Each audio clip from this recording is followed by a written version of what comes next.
를 거부한 1%에 대해 해고 절차에 돌입했다고 말했습니다. 지금까지 KBS 뉴스광장을 1TV와 동시에 들으셨습니다. 지금 시각 6시 15분입니다. KBS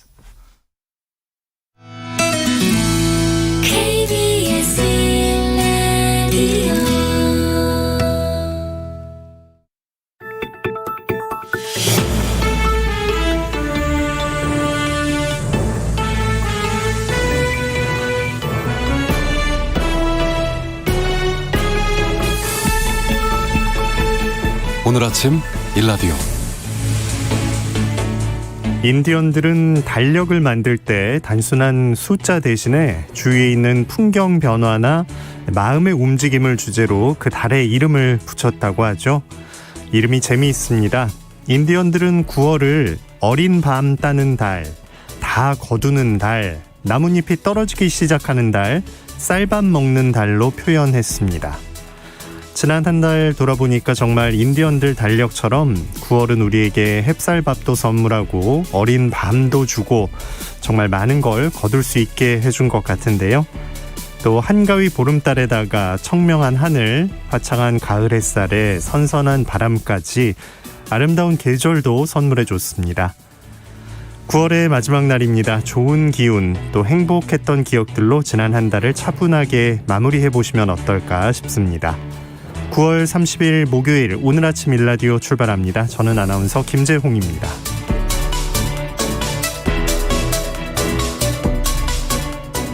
오늘 아침 일라디오 생방송으로 여러분과 함께합니다. 방송 들으시면서 전하고 싶은 의견 있으시면 단문 50원, 장문 100원 드는 유료 문자 샵 9730으로 주실 수 있고요. 유튜브에서 KBS 일라디오 공식 채널 검색해서 들어오시면 채팅창도 마련되어 있습니다. 자, 오늘 목요일 어느새 퀴즈 마지막 힌트 나가는 날이네요. 오늘 잘 들어보시고요. 정답 아시겠다는 분들은 보내주시면 됩니다. 단문 50원, 장문 100원의 유료 문자 샵 9730으로 주시면 됩니다. 정답 맞춰주신 분들 가운데 20분을 추첨해서 농촌진흥청에서 제공하는 웰빙 혼합 잡곡 세트, 모바일 커피 교환권 등의 다양한 선물 드리겠습니다. 자, 이번 주 새로운 퀴즈 마지막 힌트 지금 나갑니다.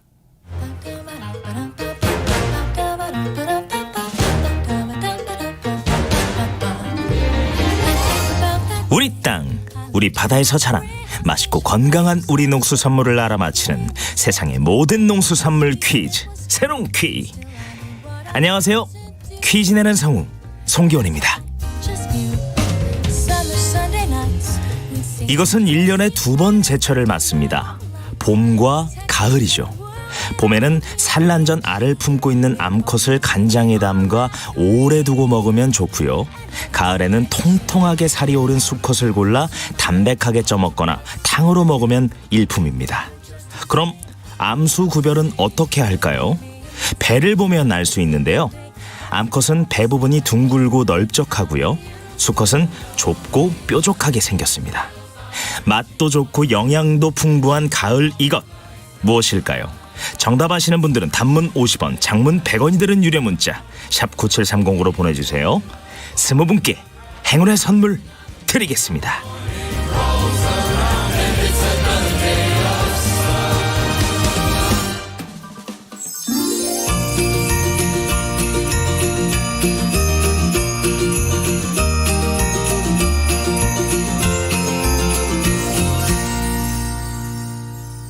농수산 뉴스로 이어갑니다. 농민신문의 류수연 기자 전화 연결돼 있습니다. 안녕하십니까? 네, 안녕하십니까? 네, 그동안 농업계의 수건 중 하나였어요. 고향사랑 기부금에 관한 법률 고향세법 드디어 제정됐는데 언제 도입될까요? 네, 내년이 2023년 1월 1일에 도입이 됩니다. 그리고 주요 내용을 말씀드리자면 국회는 그제 28일 본회의에서 이제 고향세를 재석 의원 193명 중 찬성 172명, 반대 4명, 기권 17명으로 의결을 했습니다. 고향세법은 고향에 대한 기부 문화를 확산시키고 재정이 취약한 자치단체에 기부금이라는 새로운 재원을 확보해서 이 지자체 재정에 도움을 주려는 취지로 마련됐습니다. 현재 거주지를 제외한 지자체에 기부금을 내면 세액공제 혜택과 답례품을 받을 수 있습니다. 네. 예를 들어 내가 대전광역시 중구에 거주한다면 대전광역시 전체와 대전광역시 중구를 제외한 전국 모든 광역 기초자치단체의 지자체를 납부할 수 있습니다. 지자체는 몇 곳이든 괜찮지만 연간 기부 한도는 모두 합쳐서 500만 원을 넘지 못합니다. 답례품은요, 최대 100만 원 한도로 기부액의 30%까지 이 지자체가 줄 수 있습니다. 그리고 개인이 받는 세액공제 혜택은 10만 원 이하는 전액, 그리고 10만 원 초과는 16.5%까지 가능합니다. 다시 말해서 100만 원을 이제 한 지자체에 기부를 한다면 24만 8,500원 정도까지 공제를 받을 수 있는 셈입니다. 그리고 또 강제 납부 이 논란을 피하고자 각종 대책도 마련했는데요. 네. 모집은 각종 우선 지자체 광고로만 모금 홍보가 가능합니다. 개별적인 접촉을 통한 모금이 금지되는데요. 전화, 서신, 이메일, 휴대폰 문자 등을 통한 독려, 가정방문, 향후회, 동창회 등 사적인 모임에서의 적극적인 기부, 권유, 독려 행위 모두가 제한된다고 합니다. 네. 고향 사랑 기부금.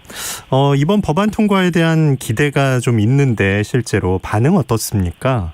네, 이 고향세를 받은 지자체는 사회적 취약계층 지원 및 청소년 육성 보호, 지역 주민들의 문화, 예술, 보건 등의 증진, 그리고 시민 참여, 자원봉사 등 지역 공동체 활성화 지원, 그리고 주민의 복리 증진에 필요한 사업에 이 기부금을 사용할 수 있습니다. 그래서 인구 감소가 심각한 특히 농촌 지역 지자체에서 오래전부터 관심이 높았는데요. 그래서 법안이 통과된 28일 전국 농어촌 군수 협의회장인 홍성열 충북 증평군수는 농어촌 지역의 오랜 염원인 법안이 통과되도록 한 정치권의 이런 초당적인 결정에 감사한다며 세수 부족으로 어려움을 겪는 농어촌 지방자치단체 재정난 호소에 도움이 될 거다 하는 논평을 냈습니다.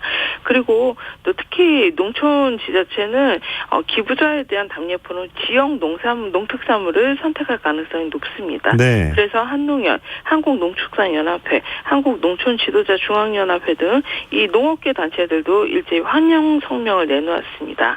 하지만 아쉬움도 있는 게 사실입니다.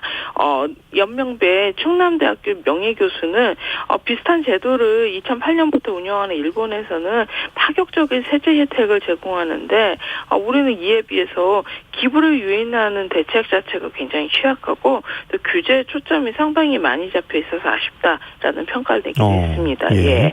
그래서 1년을 이제 이 시행령을 만들고 이제 정말 그 시행을 하는 1년여 준비 기간 동안 각 지자체마다 차별화된 답례품을 개발을 해야겠고, 그리고 특정 유형 지역을 중심으로 시범 사업도 추진을 해서 제도가 혼란 없이 안착할 수 있도록 좀 방안을 마련해야 한다는 조언도 하기도 했습니다. 네, 이 조언도 잘 새겨 들어야겠네요.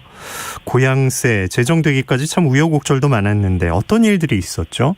네, 2주 전에도 말씀드렸죠. 도입 논의부터 사실 순탄치가 않았습니다.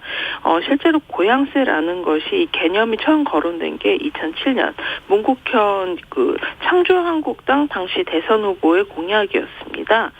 그 후 이제 이명박 정권 그 18대 국회에서도 법 개정안이 2건 발의되지만 모두 무산이 됐습니다. 이게 또 한참 잠들어 있다가 2016년에 이 농민신문을 비롯한 이 농업 전문 언론에서 고향세를 집중 조명을 했고, 그러면서 이제 논의가 또 다시 본격화됐습니다. 이후 이제 2017년부터 대통령 국정과제로도 이제 채택이 됐습니다.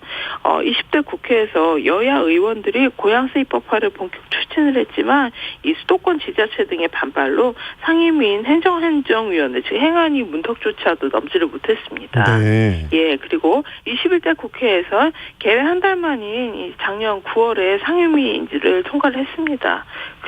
예상보다 통과가 빨랐다라고 봤지만 실제로 거의 1년 동안 이 본회의 직전 단계인 법제사법위원회 즉 법사위 심사가 계속 장기화하면서 이거 도입이 무산되는 게 아니냐 하는 우려가 높았고요. 그래서 지난달이 아니라 이제 국회법 개정은 물론이고 또 행안위가 강수를 든 끝에야 법사위 관문을 뛰어넘어 이제 본회의 통과라는 결과를 얻어내게 됐습니다. 네. 규제 중심으로 가지 말고 진짜 취지에 잘 맞게 이제 시행일자 맞춰서 잘 좀 됐으면 합니다. 2020 인구주택 총조사 결과가 나왔는데 농촌 고령층 건강관리 상태 어떻게 나왔나요? 네, 통계청이 이제 27일에 2020 인구주택 총수사 센서스 표본 집계 결과를 내놨는데요. 이번에 도농 간 차이가 두드러진 조사 항목이 있었습니다. 보기, 듣기, 걷기, 의사소통 등의 불편을 겪는 활동 제약 인구가 대표적인 이 결과입니다.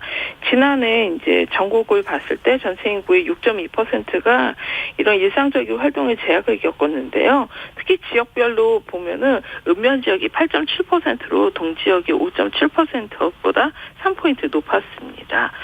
이 시도별로 보면 대표적인 농도인 전남이 8.5%로 가장 높았고요. 이어 전북, 경북, 강원, 충남 순으로 많았습니다. 그만큼 농촌 지역 고령층 건강관리가 미흡하다라는 걸로 해석할 수 있습니다. 네. 이번에 새로 항목에 들어간 게 있다고 하는데 농촌 지역에서 어떻게 나타났습니까? 네, 이번 조사에서는 사회 변화를 반영해서 소방시설 보유 여부, 마시는 물의 종류, 반려동물을 갖고 있나 하는 이런 항목들이 새로 추가가 됐는데요. 소방시설 조사 결과 읍면의 21.6%는 소화기와 화재경보기를 모두 보유하지 않았습니다. 동지역이 18.4%에 비해서 화재 사고 역시 또 취약하다 하고 풀이할 수 있습니다. 마시는 물 종류를 보면 농촌 지역 읍면에서 이 수돗물을 끓여 마시는 비율이 30.4%로 가장 높았고요. 반면 동에서는 생수를 그대로 마시는 비율이 33.5%로 가장 높았습니다. 그리고 이렇게 반려동물을 키우는 소위 페팸족도 도시보다 농촌에 많았습니다. 읍면의 반려가구가 19.8%로 동해 13.8%보다 6.6%포인트 높았습니다. 네. 이번 조사 결과를 보면 고령화 측면에서 좀 짚어볼 부분들이 있다고요? 네. 이전 세대보다 교육 수준이 높고 자산 축적이 잘 돼 있는 소위 베이비붐 세대가 만 60세 이상 고령층에 진입을 했습니다. 그래서 전국적으로 생활비를 본인 스스로 충당하는 고령자 비율이 57.7%로 이제 60%에 육박한 걸로 나타났습니다. 다만 나이가 들수록 생활비를 장려나 국가 보조에 의존하는 경향은 어쩔 수 없이 좀 지속되고 있습니다. 생활비에서 자녀 도움이 차지하는 비율은 60에서 64세는 5.6%였지만 85세 이상이 되면 25.7%로 증가했고요. 그리고 국가 보조가 차지하는 비중도 이 60에서 64세는 4.1%였지만 85세 이상은 23.1%로 껑충 뛰었습니다. 네. 농수산뉴스 농민신문 유수연 기자였습니다. 고맙습니다. 네, 감사합니다.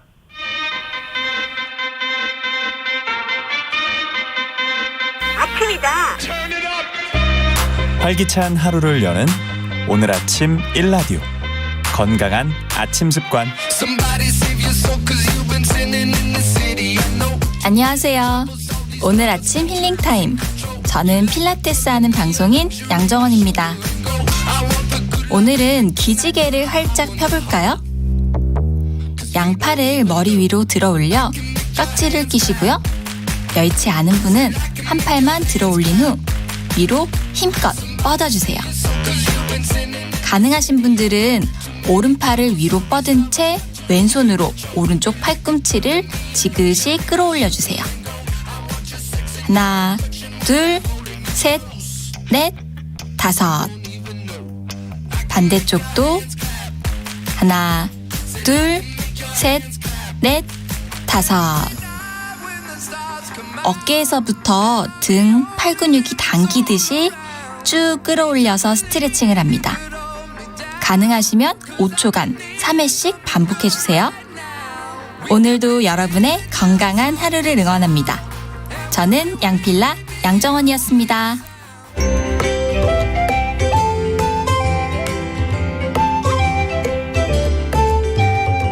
상쾌한 하루의 시작.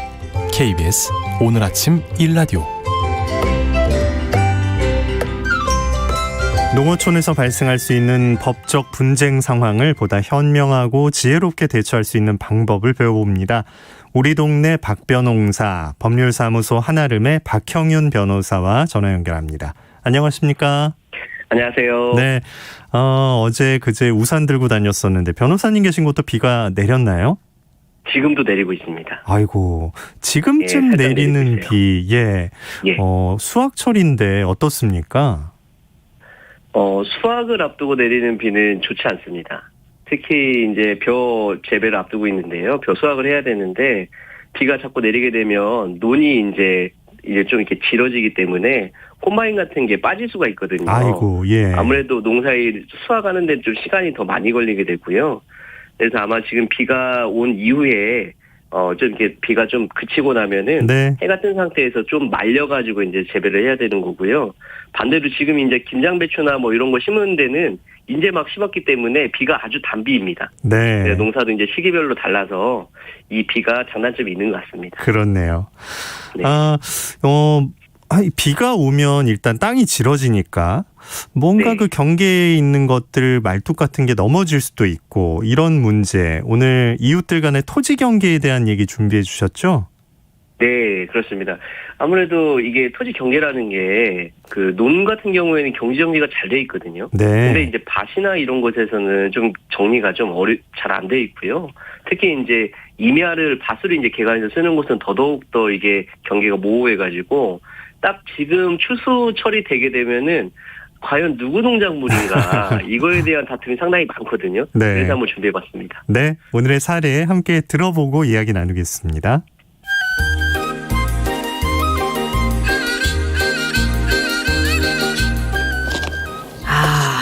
그거 참 이웃사촌 잘 된 것도 복 중에 복인데 어따 참내도 복도 없지. 하필이면 최고집이 옆집이 뭐여. 최고집이 옆집이. 아이고 아따 이 말뚝이야 못한가. 아이고야 이게 다 뽑아버려야지. 아이고 이자자 자. 아이고 거기 온 거집이 그만이야. 아유. 아따 그새 말뚝을 다 뽑아놨구먼. 아니 최고집이 이웃사촌이 사촌보다도 더 가차운 가족 아닌감. 근데 이것이 뭐요? 말뚝이. 아따 옹고집이 말이 되는 소리를 해야지. 아니 나가 10년 동안이나 봐주다가 3년 전에 관청 가서 우리들 땅 측량을 했어 안 했어? 아따 했지. 그걸 아는 사람이 계속 선을 넘어와야. 이런 도둑놈 심보가 어디 있어 옹고집이. 아이 그렇다고 이렇게 말뚝을 박으면 나의 마음이 상하제 최고집이. 아니 옹고집이 나가 지발 나의 땅으로다가 넘어오지 말라고 그렇게 야근을 해도 계속 넘어왔어 안 왔어? 나가 조금 넘어가긴 했지. 아니 그니까 말이야 인정하는구만. 그래서 혹시 잘 모르나 싶어서 정확하게 너의 땅하고 나의 땅 바로 그 경계에 말뚝 좀 박았어. 뭐가 잘못됐는가? 아따 남북 이산 가족도 아니고 암만 꼴배기 싫어도 그러지. 말뚝을 박아야. 음에 이웃사촌 매매 말뚝 박았네.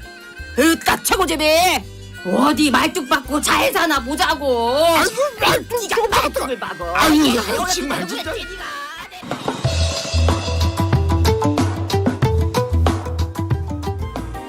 옹고집이 나와봐. 아따 말뚝 박을 때는 언제고 왜 그러는겨? 이웃사촌이 보고 싶은겨? 이게 뭐야? 아니 아무리 추석 때 나가 아들이랑 재미지게 놀고 왔다고 그리 배가 아픈겨. 아니 내 서리태 이 사철나무 이걸 다 태운겨. 이게 말이 되는겨 이게. 아따 그게 어디 최고집이 누구 거요? 나의 땅으로 넘어온 확실한 나의 것이지. 명절 되면 주변을 깨끗이 정리하는 게 기본이지. 그래서 선 넘은 건 나가 싹 다 태웠어. 아주 깨끗이 정리해버렸어. 아니 옹고집이 자네는 10년째 모른 척하고 우리 땅으로 넘어와 농사짓더니 말뚝도 다 뽑아불고. 아니 나가 실수로 서리태하고 사찰나무가 좀 너그 땅에 넘어갔다고 이걸 불질러야. 네가 이웃사촌이여 사람이여. 여가 나의 땅인 거 너도 알지? 그니까 이 콩하고 사철나무는 당연 나의 것이고 나의 것을 내 맘대로 태워 정리했는데 뭐가 잘못된겨? 이봐 옹고집이 자네 나가 가만히 있을 줄 알면 큰 오산이지.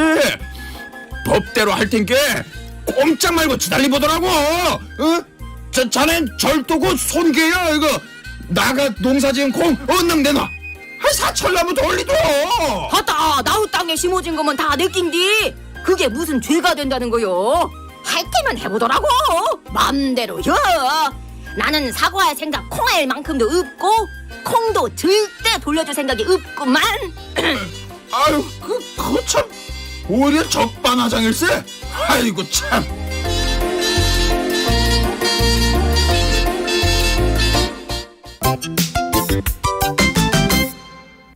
네. 아유, 변호사님 앞에서 이런 얘기하는 건 좀 아니지만 사실 예. 법과 원칙이 중요하죠. 근데 없던 자리에 말뚝이 생기면 사실 좀 보기 싫고 뽑아버리고 싶은 마음도 들 것 같아요. 근데 이게 함부로 할 일은 아닌 거죠. 네, 뭐 특히 이제 이런 경우가 많이 있죠. 과거부터 이렇게 경계가 만들어졌던 땅인데, 뭐 밭두룩이나 논두룩을 만들어준 땅인데 갑자기 이제 말뚝이 바뀌면 더더욱 더 이제 반감이 크시죠. 네. 네, 이제 그렇다고 하더라도 이 말뚝 같은 경우에는 업무의 일환으로 이렇게 우리가 심어놓은 거기 때문에요.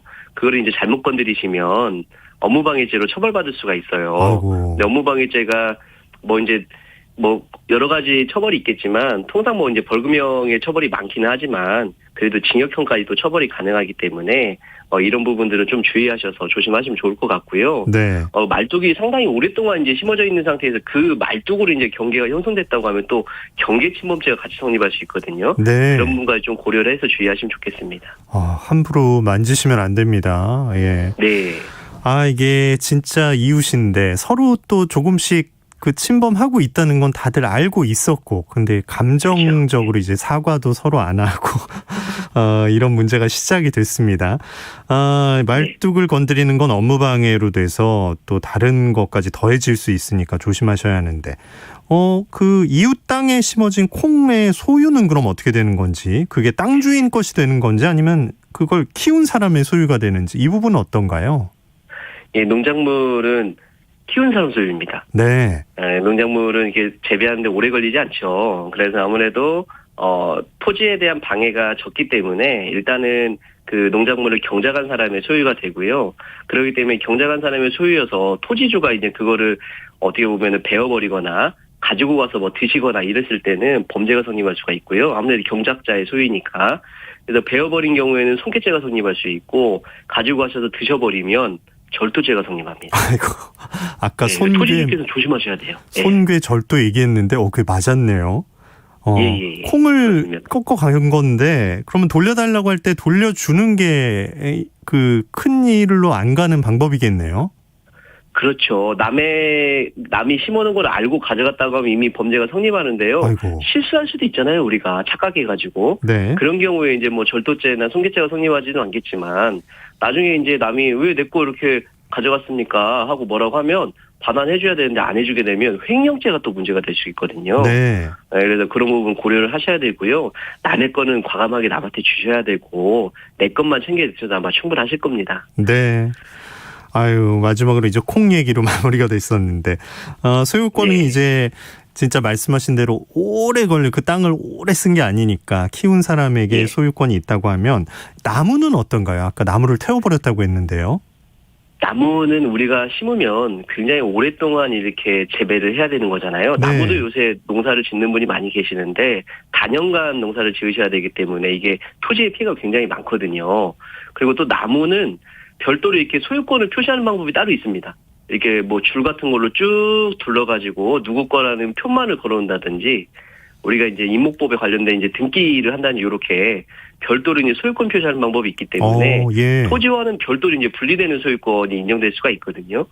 근데 이제 그 인정이 된다고 하더라도 토지 주인한테 허락을 받고 심지 않으면 그 나무는 토지에 귀속이 돼버립니다. 오래 거기 그 자리에 있으니까. 네. 예, 그래서 토지의 부속물로 봐가지고 귀속이 돼버리는데요.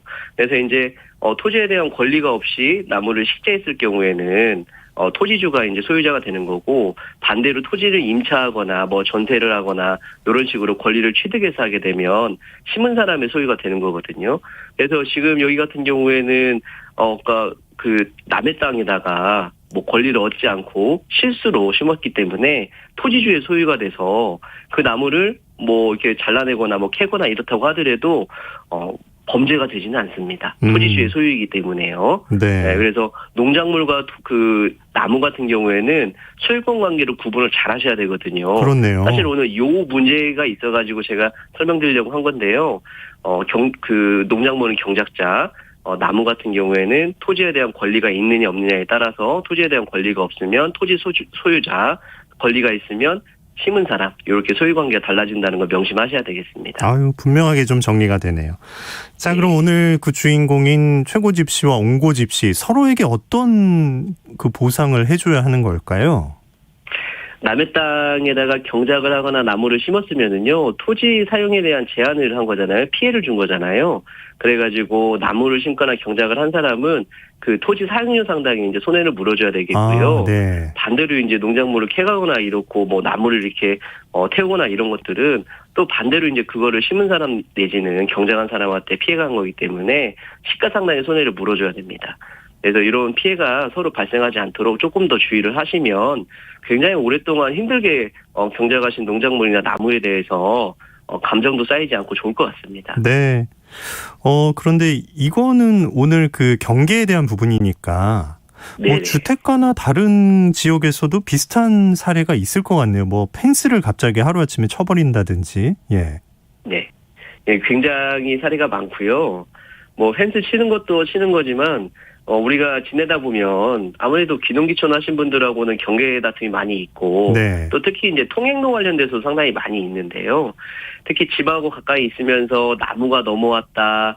우리 집에 그 상수도관이 들어오려면은 그 집을 통과해야 되는데 그걸 좀 허락해달라. 막 이런 문제가 많이 있는데 아무래도 지역에서 계속해서 이런 감정적인 문제가 많이 발생하고 있거든요. 근데 이런 감정적인 문제는 아무래도 제일 좋은 방법이 주민들 간에 서로 협력하는 부분이 좋고요. 좀 어렵다고 하면 해당 인천광청에다가 문의를 하셔가지고 그 협의하는 부분은 조금 조율을 도움받으시는 게 좋을 것 같습니다. 네.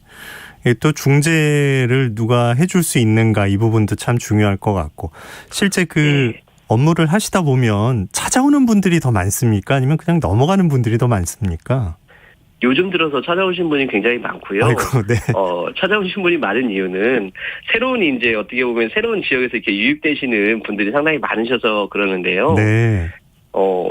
기존에 같은 동네에 사는 이웃사촌처럼 대해주시면 이미 원래 살고 있던 지역 주민과 새로 이제 유입되신 주민들끼리 사이좋게 지낼 수 있을 것 같은데요. 아직까지는 조금 그 조화되는 게 어려움이 있는 것 같습니다. 네. 앞으로는 더 많이 개선될 걸로 보여집니다. 좀 시간을 더 좀 같이 보내고 뭐가 쌓여야 이제 그런 마음도 생길 텐데 아무래도 처음엔 약간 그런 면이 있네요. 이런 상황에 닥쳤을 때 어떻게 하는 게 제일 현명한 방법일지 조언 부탁드릴게요. 역지사지의 입장으로 바라보시는 게 제일 좋을 것 같고요. 그다음에 두 분 간에 어떤 이 분쟁이 발생했을 때는 두 분끼리만 해결하려고 하면 답이 안 나오거든요. 서로 간에 감정만 쌓일 뿐이고 아무래도 마을 이장님이나 통장님 또는 저같이 이제 마을 변호사 아니면은 읍면 동장님 이런 분들께 자세하게 상황을 말씀드리고 한번 문의를 해서 해결책을 같이 찾아보는 게 큰 도움이 될 것 같습니다. 네. 우리 동네 박변홍사 박형윤 변호사와 함께한 시간이었습니다. 오늘 말씀 고맙습니다. 감사합니다. 네, 오늘 날씨 어떤지 알아보겠습니다. 중부지방의 비는 대부분 그쳤는데요. 남부지방을 중심으로 오늘 오전까지 비가 더 이어지겠습니다. 많은 곳엔 100mm 넘는 큰 비가 내리는 곳도 있을 거라고 하니까요. 피해 없게 주변 관리 다시 한번 신경 써주시면 좋겠습니다. 아침 공기는 서늘해졌습니다. 점차 맑은 하늘이 드러나면 일교차가 크게 벌어지겠는데요. 지금 기온이 16도 안팎으로 어제보다 4도 정도 낮아서 쌀쌀합니다. 그래도 낮 기온은 서울, 대구는 28도, 광주는 29도까지 오르는 늦더위가 찾아오겠습니다. 얇은 겉옷으로 체온 관리하시는 편이 좋을 것 같습니다. 오늘 아침 일라디오 듣고 계십니다. 지금 시각은 6시 44분입니다.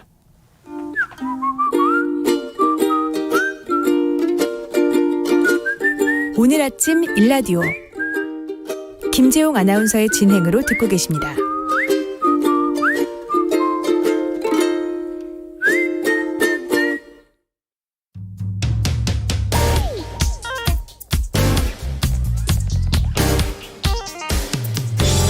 오늘 아침 뉴스 브리핑 정상근 기자와 함께합니다. 안녕하십니까? 네, 안녕하십니까? 네, 코로나19 상황 어떤지 먼저 알아보죠. 네, 어제 코로나19 신규 확진자 수가 2,885명이 나왔습니다. 이 전날에 비해 600여 명이나 늘었고요. 또 지난 25일 3,271명이 이어서 역대 두 번째로 많은 확진자 수가 나왔습니다. 또 지난 24일부터 엿새 연속 요일 최다를 기록하고 있습니다. 서울에서 또다시 1,000명이 넘는 확진자가 나왔고요. 네. 경기도도 1,000명이 육박을 했고 인천 150명이 넘는 등 수도권에서만 2,190명의 확진자가 나왔습니다. 비수도권도 대구에서 108명, 경북 88명, 충북 83명 등 이 모든 광역시도에서 확진자가 쏟아지면서 669명이나 나왔습니다. 오늘은 2,300명대에서 2,400명대 확진자가 나올 것으로 예상이 되고 있습니다. 참고로 지난 넉 달간 전체 확진자 중 97.3%가 백신을 아직 맞지 않았거나 1차까지만 맞은 사람들이었습니다. 이 증상이 악화되거나 숨지는 감염 환자도 대부분 접종 미완료자였는데요. 최근 확진자가 폭발적으로 늘었지만 이 정부가 고령층 90%, 18세 이상 성인 80%가 접종을 마치면 단계적 일상 회복으로 가겠다는 이유가 여기에 있습니다. 정부는 이에 맞춰 백신 패스를 도입할 계획인데요.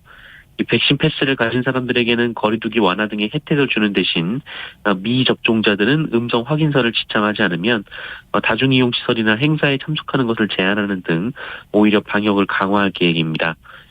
물론 처음부터 접종 기회를 받지 못한 일정 연령 이하는 제외가 되고요.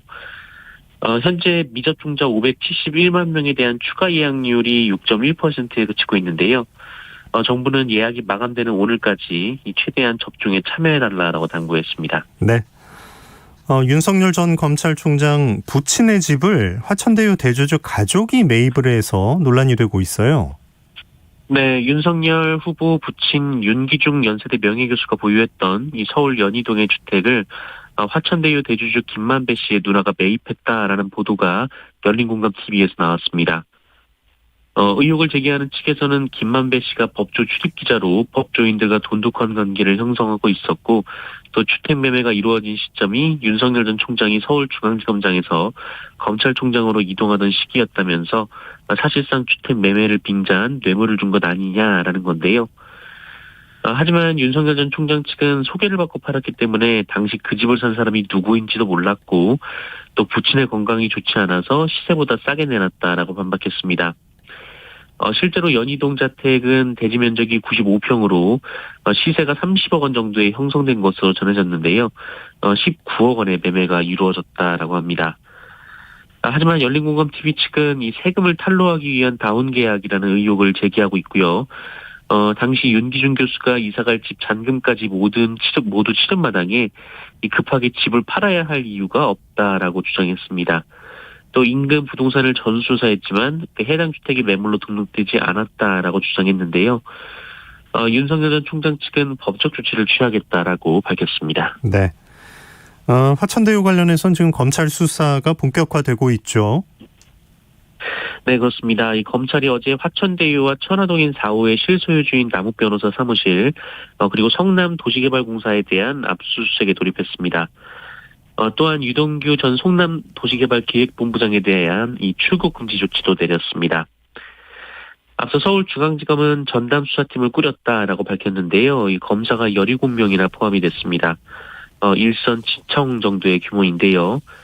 이 수사팀은 김태훈 4차장 검사가 지휘하고 이 경제범죄형사부 유경필 부장검사, 공공수사 2부 김경근 부장검사가 포함되어 있습니다. 이 대검찰청에서도 회계분석수사관이 파견돼서 화천대유 자금 흐름 등을 조사하게 됩니다.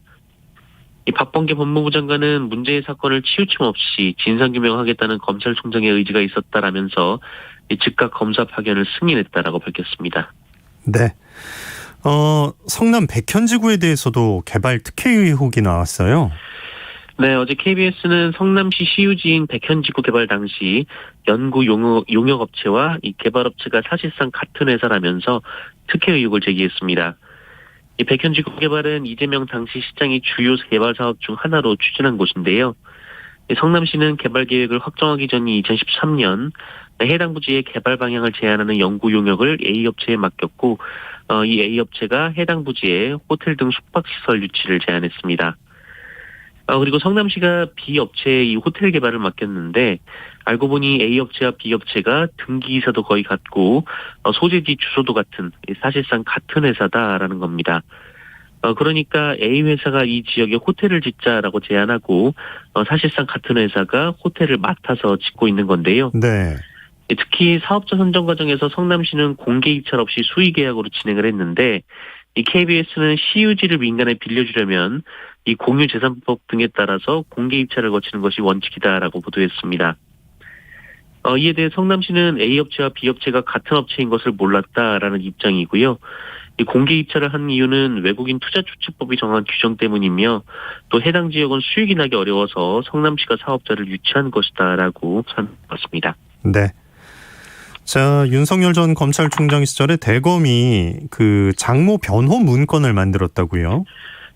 네, 윤석열 검찰총장 재직 시절인 지난해 3월 이 대검찰청이 윤석열 전 총장 장모인 최모 씨의 잔고증명서 위조 사건에 대해서 이 최 씨는 무죄라는 논리와 근거, 이 변호사 변론 요지 등을 종합한 이른바 총장 장모 변호 문건을 생산했다고 세계일보가 보도했습니다.